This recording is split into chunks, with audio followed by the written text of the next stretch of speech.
CM sir நல்லா படிக்க சொன்னார். திருக்குறள் புக்கு தந்தார், பேனா தந்தார். அந்த பேனா நான் வச்சுருக்கேன். நான் வந்து 10th எக்ஸாம் எழுதும்போது அந்த பேனா எடுத்து எழுத போகிறேன். கைஸ் நானுங்களவா நான் வந்து 5ஆவது படிக்கிறேன் கைஸ். நான் வந்து ஊராட்சி வந்து தொடக்கப்பள்ளி நெல்லித்தோப்பில் தான் படிச்சுன்னு வரேன். நான் வந்து ஒரு வருஷமாக அந்த இன்ஸ்டாகிராமில் வீடியோ போட்டுன்னு வரேன் கைஸ். நான் வந்து ஃபஸ்ட்டு வந்து இது இன்டர்வியூ எடுக்கலாம் வீட்டுக்கு வந்தாங்க. அதுக்கப்புறம் ஆக்டர்லாம் வந்து சென்னைக்கு கூட்டாங்க போனேன். நான் நேற்று கூட தான் வந்து நான் சிஎம் சாரை பார்த்துட்டு வந்தேன். அவர் வந்து எனக்கு வாழ்த்துனாரு, நல்லா படிங்க, அதுக்கப்புறம் ரீல்ஸ் போடுறதுல இருக்காதீங்க, நல்லா படிங்கன்னு சொல்லி வாழ்த்துனாரு. அவருக்கு ரொம்ப தேங்க்ஸ். ஜாலியாக இருந்ததாங்க பார்க்கும்போது.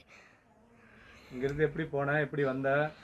அவங்களே வந்து கார் வச்சு கூட்டு போயிட்டாங்க. அங்கே கவர்மெண்ட் காரில் அவங்களே கூட்டு போனாங்க. சாப்பாடெலாம் கொடுத்துட்டாங்க, அதுக்கப்புறம் ரூம் கொடுத்துட்டாங்க. நாங்கள் அங்கேயே இருந்து செட் ஆகிட்டோம். நாளைக்கு தான், நேற்று தான் வந்தோம். சிஎம் என்ன சொன்னார்? சிஎம் சார் நல்லா படிக்க சொன்னார். திருக்குறள் புக்கு தந்தார், பேனா தந்தார். அந்த பேனா நான் வச்சுருக்கேன். நான் வந்து 10th எக்ஸாம் எழுதும்போது அந்த பேனா எடுத்து எழுத போகிறேன். அப்புறம் வேறு யாராவது பார்த்தீங்க அங்கே சென்னையில்? பிரபுதேவா பார்த்தோம், கலெக்டர் பார்த்தோம், எங்கள் கடலூர் டிஸ்ட்ரிக்ட் கலெக்டரை பார்த்தோம். அதுக்கப்புறம் வந்து சாய் அபியங்கர் பார்த்தோம். அப்புறம் வந்து பார்த்திபன் சார் பார்த்தோம். அதுக்கப்புறம் அவ்வளோதான், வேறு யாரும் பார்க்கல. சிஎம் பார்த்ததுலாம் உங்களுக்கு எப்படி இருக்குது? இப்போ ஜாலியாக இருந்தது. அவங்களுக்குலாம் வந்து நான் படிச்சுட்டு தான் இருக்கேன், நல்லா தான் படிக்கிறேன். நான் வந்து ஃபஸ்ட் ரேங்க். நான் ஸ்கூலில் ஃபஸ்ட் ரேங்கு, என் தம்பி என் ஸ்கூலில் வந்து ஃபஸ்ட் ரேங்கு.